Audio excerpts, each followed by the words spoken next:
राहुल गांधींना कदाचित या गोष्टीची कल्पना नसेल की प्रोएक्टिव्हली सरकारने कारवाई करून पेपर फोडणाऱ्यांना पकडलं आणि म्हणून ती परीक्षा पुढे नेली।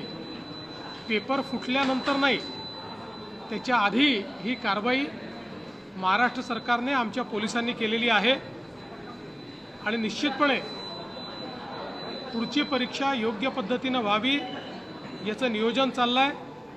त्याच्या तारखा देखील लवकरच आम्ही घोषित करणार आहोत। फक्त मला याची कल्पना नाही की राहुल गांधींनी हे ट्विट परदेशातनं केलं आहे की देशातनं केलं आहे, कारण ते बहुतांश वेळी परदेशात असतात, त्यामुळे त्यांना सगळी माहितीच असते असं नाही आहे।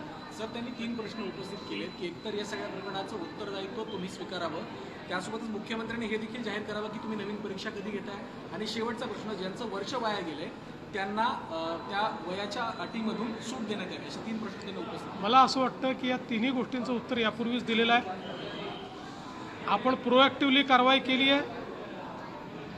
ज्यांना पकडलंय ते तर आंतरराज्यीय गुन्हेगार निघालेले आहेत, इतरही राज्यांमध्ये त्यांनी कारवाई केलेली आहे। त्यामुळे ही जी कारवाई आपण केली यामुळे अनेक राज्यातली पेपरफूट वाचवण्याचं काम आपल्या सरकारने केलं आहे। राहुल गांधींनी पहिल्यांदा स्वतःकडे, स्वतःच्या पक्षाकडे, स्वतःच्या सरकारकडे पाहावं आणि त्याच्यानंतर हे बोलावं। आजच्या कॅबिनेटमध्ये कर्जमाफीच्या संदर्भातले काही निकष आहेत ते बदलले गेले, त्याच्यामुळे लाभार्थी शेतकऱ्यांची संख्या वाढताना दिसून येते। मी विधानसभेत घोषणा केली होती, आजपर्यंत सगळ्या कर्जमाफी योजनांमध्ये लगतच्या कर्जमाफी योजनेतले जे पात्र उमेदवार असतात त्यांना अपात्र करण्यात आलं। यावेळी आम्ही त्यांनाही 50,000पर्यंत पात्र करण्याचा निर्णय घेतला होता, पहिल्यांदा खास बाब म्हणून।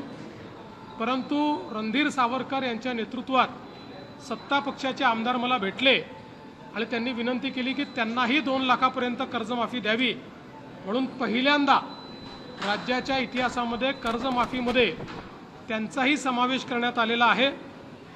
मुळामध्ये दुसरी जी अट होती की 26-27चेही पैसे भरले तर प्रोत्साहनपर पैसे मिळतील, ती 26-27ची अट जी आहे ती आपण काढून टाकलेली आहे।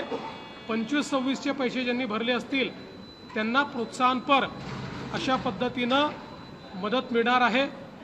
यामुळे काही शेतकरी जे अपात्र झाले असते ते सगळे पात्र झालेले आहेत आणि मला असं वाटतं आता देशातली आणि राज्यातली सगळ्यात मोठी कर्जमाफी 56 लाख शेतकऱ्यांकरता ही कर्जमाफी आपण त्या ठिकाणी जाहीर केली। एसटी महामंडळाचे आज बाबतीत एक पीपीपी डेव्हलपमेंट करण्याचा निर्णय घेतलेला कॅबिनेटनी, पण त्याच्यावरनं आता ज्या एसटी संघटना आहेत त्याच्या कामगारांच्या आणि बाकीच्या विरोधात असा दावा आहे की गव्हर्नमेंटच्या जागा लँड विकण्याचा हा प्रकार दाव आहे।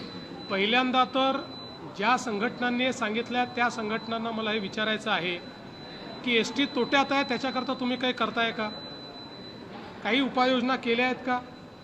केवळ प्रत्येक गोष्टीवर टीका करायची आणि एसटी मात्र तोट्यात ठेवायची, हे बंद केलं पाहिजे।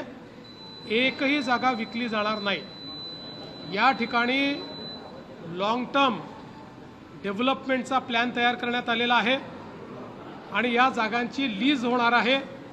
जागांची मालकी ही सदैव एसटी महामंडळाचीच असणार आहे। त्यामुळे कुठलाही त्या ठिकाणी माहिती न घेता केवळ प्रत्येक गोष्टीला विरोध करायचा हे योग्य नाही आहे। पहिल्यांदा या सगळ्या संघटनांची जबाबदारी आहे की एसटीच्या सगळ्या घोटाळ्यांना बाजूला करून एसटी फायद्यात आणली पाहिजे, या दृष्टीनं मात्र कुठलंही काम करताना ते दिसत नाही।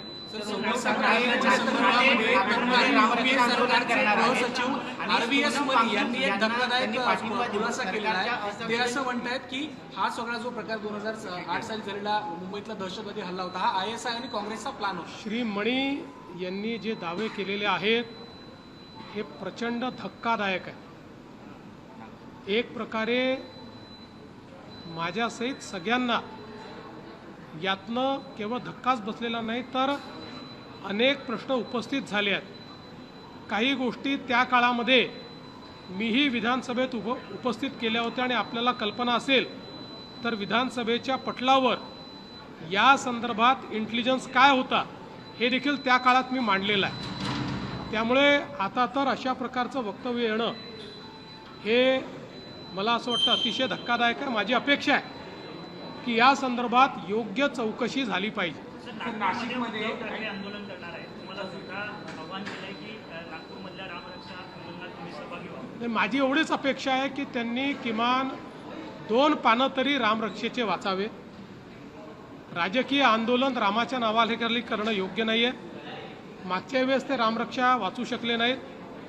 मी देखील त्यांची तयारी असेल तर त्यांच्यासोबत रामरक्षा म्हणायला तयार आहे. मला पूर्ण रामरक्षा येते.